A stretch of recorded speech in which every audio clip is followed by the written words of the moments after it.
ফলতার শ্রীরামপুর খানপাড়া, আমার ঠিক পিছনে তৃণমূল প্রার্থী জাহাঙ্গীর খানের বাড়ি। কলাপসেবল গেট লাগানো, এবং ভিতর থেকে তালা লাগানো। পরিষ্কার বোঝা যাচ্ছে ভেতরে কেউ একজন রয়েছে, তা না হলে ভেতর দিয়ে একেবারে তালা লাগানো থাকতো না। যতক্ষণ আমি রয়েছি ততক্ষণ দেখলাম না যে বাড়ির ভেতর থেকে কেউ বেরিয়েছে বা ঢুকেছে। ফলে বাড়ির চিত্র দেখাবো, একেবারে নির্মীয়মান বাড়ি, তিনতলা বাড়ি এবং বড় বাড়ি, একাধিক রুম রয়েছে এই বাড়ির। এবং এইখানেই থাকতেন তৃণমূল প্রার্থী জাহাঙ্গীর খান। আমি একেবারে বাড়ির মধ্যে কেউ রয়েছে কিনা আমি দেখার চেষ্টা করব। জাহাঙ্গীরদা রয়েছেন? জাহাঙ্গীরদা আছেন? বাড়ির ভিতরে কেউ আছেন জাহাঙ্গীরদা?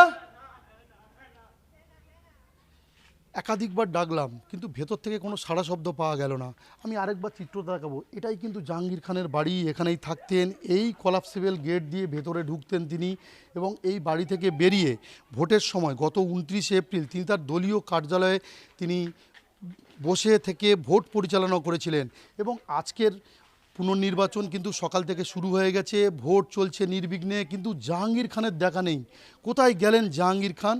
এবং আমি একবার বাড়ির একেবারে সাইড দিয়ে যাব, বাড়ির ভেতরে কেউ রয়েছে কিনা সেটাও দেখানোর চেষ্টা করব। দেখো, একে নির্মীয়মান বাড়ি, কিন্তু জানলাগুলো রয়েছে, ভেতরে একেবারে শুনশান। ভেতরে এখনও পর্যন্ত কারোরই দেখা পাচ্ছি না। ভেতরে সমস্ত সামগ্রী রয়েছে, এবং আরও একের পর এক জানলা, একের পর এক রুম। এবং রুম আমি এটাও দেখা, অন্ধকার রয়েছে একেবারে রুম, একটি সাইকেলও পড়ে রয়েছে পর্যন্ত ভেতরে, কিছু সামগ্রীও দেখা যাচ্ছে। আমি একেবারেই একদম শেষ প্রান্তে পৌঁছাবো, এবং শেষ প্রান্তে একটা লাইট দেখা যাচ্ছে, এবং সেই লাইট জ্বলছে ভেতরে এখনও পর্যন্ত। তার মানে এই বাড়ির মধ্যে কেউ তো রয়েছে, কিন্তু অথচ ডাকাডাকির পরেও জাহাঙ্গীর খান এবং তার পরিবারের লোকজনেরা কেউ বাড়ির বাইরে এলো না। গত মঙ্গলবার একেবারে ভোট প্রচারের শেষ সময়ের কয়েক ঘন্টা আগে তিনি নির্বাচনী লড়াই থেকে সরে দাঁড়ানোর কথা ঘোষণা করেছিলেন, কিন্তু আজকে সকাল থেকে ভোট চলছে, অথচ ইভিএমে তার নাম এবং তার দলের প্রতীক চিহ্ন রয়েছে। এবং অথচ প্রত্যেকটা আমরা বুথে ঘুরলাম, বুথে কিন্তু এখনও পর্যন্ত তৃণমূলের এজেন্টকে দেখা মেলেনি। বিজেপি এজেন্ট, কংগ্রেসের এজেন্ট এবং সিপিএমের এজেন্টরাও রয়েছে, অথচ জাহাঙ্গীর খানের কোনো এজেন্ট নেই। কেন নেই? এবং জাহাঙ্গীর খান আসলে কোথায় রয়েছেন? বাড়িতে রয়েছেন না অন্যত্র চলে গিয়েছেন? সেই প্রশ্নই এখন ঘুরপাক খাচ্ছে এলাকার বাসিন্দাদের মধ্যে।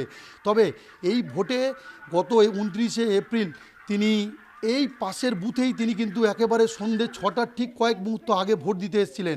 এবারে কি তিনি ভোট দিতে আসবেন? একেবারে আমি দেখানোর চেষ্টা করব বাড়িটা আরেকবার ছবি। একবার ভেতরে কিন্তু অন্ধকার রয়েছে, এবং তিনতলা ভবন, এবং তিনতলা ভবনের মধ্যে কোন রুমে তিনি রয়েছেন বা আদৌ কি তার পরিবার বা তিনি রয়েছেন সেটাও কিন্তু বোঝা যাচ্ছে না। আমি বাড়ির চিত্রটা একেবারে ভেতরে কিন্তু বিভিন্ন সামগ্রী পড়ে রয়েছে।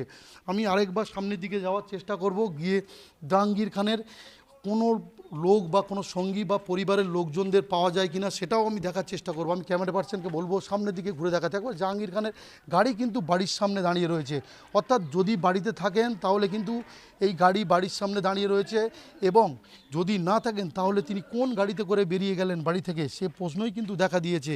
ভোট জব চলছে নির্বিঘ্নে, কিন্তু জাহাঙ্গীর খানের দেখা নেই। কোথায় গেলেন জাহাঙ্গীর খান? আমি কথা বলে নেওয়ার চেষ্টা করব স্থানীয় কয়েকজন বাসিন্দাদের সঙ্গে। আমি দেখব যে তারা কি বলেন, জাহাঙ্গীর খান কোথায় রয়েছেন। একেবারেই আমি একদম প্রতিবেশী, একদম তার সামনের বাড়িতে এসেছি, কিন্তু কোথাও কিন্তু একেবারে শুনশান, পুরো এলাকাটা শুনশান রয়েছে। বাসিন্দারাও কিন্তু বাড়ি থেকে খুব বেশি বেরোচ্ছেন না, এবং যারা আসছেন একেবারে ভোটের লাইনে যাচ্ছেন এবং তারা ভোট দিয়ে চলে আসছেন। আমি ক্যামেরা পার্সনকে বলবো একেবারে জাহাঙ্গীর খানের পাশের বাড়ি, যেখানে ঠিক অজয় পাল শর্মা এসে 29শে এপ্রিল নির্বাচনের আগে হুঁশিয়ারি দিয়েছিলেন যে জাহাঙ্গীর খানের বিরুদ্ধে হুমকি দেওয়ার অভিযোগ। আমি সেখানে গিয়ে এবার সেখানকার পরিবারের কারোর সঙ্গে কথা বলার চেষ্টা করব। একজন বয়স্ক মানুষও দেখতে পাচ্ছি আমি তার সঙ্গে কথা বলার চেষ্টা করব যে জাহাঙ্গীর খান কোথায় গেলেন। তিনি তৃণমূল প্রার্থী, অথচ নির্বাচনের আগেই তিনি লড়বেন না বলে জানিয়েছেন। আমি কথা বলার চেষ্টা করব। আপনি তো প্রতিবেশী জাহাঙ্গীর খানের।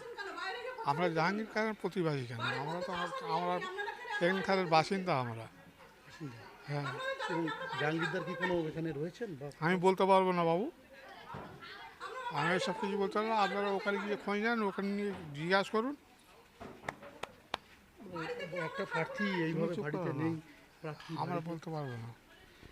একেবারে প্রতিবেশী যারা রয়েছেন তারা কিন্তু কোনোভাবেই কিন্তু বলতে পারছেন না যে জাহাঙ্গীর খান কোথায় রয়েছেন। একেবারে নির্বাচন চলছে, বিরোধী দল একেবারে বিজেপির প্রার্থী তিনি দাপিয়ে একেবারে প্রত্যেকটা বুথে বুথে ঘুরছেন, অথচ জাহাঙ্গীর খানকে কিন্তু কোনোভাবেই দেখা যাচ্ছে না এলাকায়।